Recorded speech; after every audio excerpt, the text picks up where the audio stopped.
Quick video here today on installing foam pipe insulation and the correct way to do it.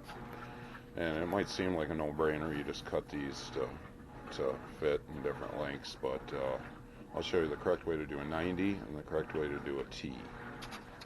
So, and I'll show you the incorrect way that people do it. So here's the incorrect 90. We've all seen that probably. And there's the incorrect T. This is a previous job in my basement that was done. Now here's the correct T. So you want to take your scissors and cut a groove in there, and then you want to take your other piece so that it fits in the groove, and that'll be your correct T. That, and here's your correct 90. You're going to do an angled cut and do that for a 90. That'll really help you get a lot better coverage and so on.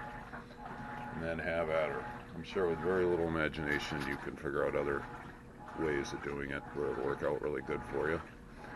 I just wanted to pass that on and show people how much better and easier it can be. Thanks for watching, and please subscribe.